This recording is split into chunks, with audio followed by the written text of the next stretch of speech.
안녕하세요. 오늘부터 제가 미국에서 직접 경험한 이민 생활 이야기를 한 편씩 기록해 보려고 합니다. 2010년 9월 8일, 저는 캐리어 하나를 들고 처음으로 미국 땅을 밟았습니다. 아는 사람도 많지 않았고 안정된 집도 직장도 없었습니다. 가진 것보다 앞으로 해결해야 할 일이 훨씬 많았던 시기였습니다. 하지만 제 마음속에는 한 가지 분명한 생각이 있었습니다. 어떻게든 미국에서 살아남아 새로운 인생을 만들어보자.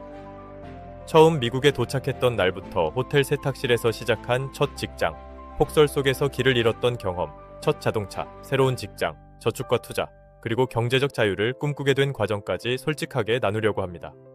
이 글은 특별한 사람의 성공 이야기가 아닙니다. 영어도 부족하고 가진 것도 많지 않았던 평범한 한 사람이 낯선 미국 사회에 적응하며 조금씩 자신의 삶을 만들어간 실제 이야기입니다. 저와 비슷한 길을 걷고 있는 분들, 미국 생활을 준비하는 분들, 또는 지금 새로운 출발점에 서 있는 분들에게 작은 용기와 도움이 되었으면 좋겠습니다. 그럼 지금부터 저의 첫 번째 미국 이야기를 시작하겠습니다.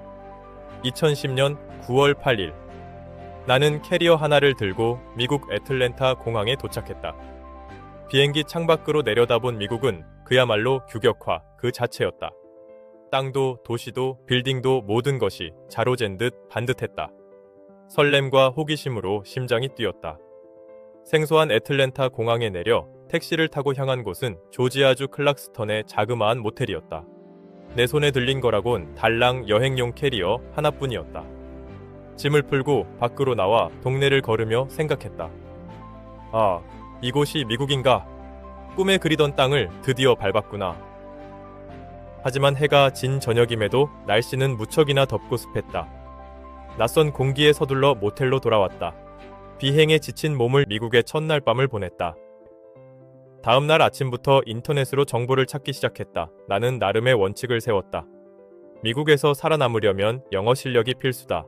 처음부터 한인 사회에만 머물면 영어가 늘지 않을 테니 미국 회사에 취직하자. 미국에 온 지 2달 만에 다운타운에 있는 고층 메리어트 호텔 지하 세탁실에서 일하게 되었다. 하루 8시간, 위에서 쏟아져 내려오는 엄청난 양의 시트와 씨름하는 고된 노동이었다. 베개 커버를 선별해 대형 세탁기와 건조기에 쉴 새 없이 넣고 빼는 일, 대형 다림질 기계를 거쳐 나온 시트를 정리하는 것까지 모두 내 몫이었다. 다행히 점심은 뷔페식이었다. 살기 위해 먹었던 그 시간 덕분일까? 나는 지금도 미국 음식을 아주 잘 먹는다. 식필레와 맥도날드의 유혹은 여전히 강력하다. 차가 없던 시절, 출퇴근은 롤러코스터 같았다. 매일 새벽 버스를 타고 전철을 2번이나 갈아타야 했다. 때로는 밤늦게 길을 잃고 헤매던 날도 부지기수였다. 그러던 그해 12월, 애틀랜타에 갑작스러운 폭설이 내렸습니다. 발목까지 푹푹 빠지는 눈을 밟으며 정류장에 나갔지만 버스는 오지 않았다. 1시간을 기다리다 다음 정류장까지 무작정 걸었다. 그때 기적처럼 미니밴 하나가 멈춰섰고 켄싱턴역까지 간다는 말에 나는 묻지도 따지지도 않고 올라탔다. 폭우든 폭설이든 무조건 출근해야 한다는 생각뿐이었다. 천신만고 끝에 도착했는데 직원이 단 한 명도 없었다. 매니저는 나를 보고 경악했다. 헤이, 너 어떻게 출근한 거야? 오늘 폭설이라 회사 클로즈야. 일 안 해. 어서 집에 가. 네?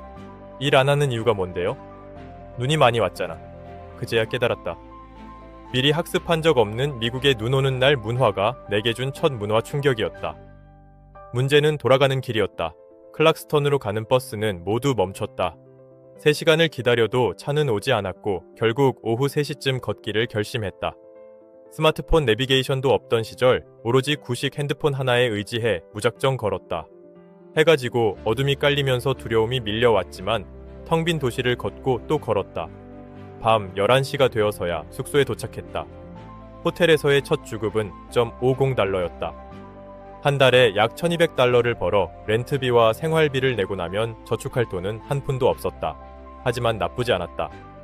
매 주말 미국 교회에서 제공하는 무료 영어 교실을 다니며 이제 시작이다 라는 생각으로 바쁘게 살았다.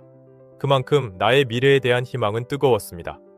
이 과정에서 제가 얻은 첫 번째 교훈은 미국 생활에서 영어보다 먼저 필요한 것은 바로 주변 환경에 대한 정보였다는 사실입니다. 여러분, 다음 시간에 또 뵙겠습니다. 이 파이어 도전기의 다음 이야기가 계속해서 이어집니다. 재밌는 봐주셔서 정말 감사합니다. 하트 꾹 눌러주세요.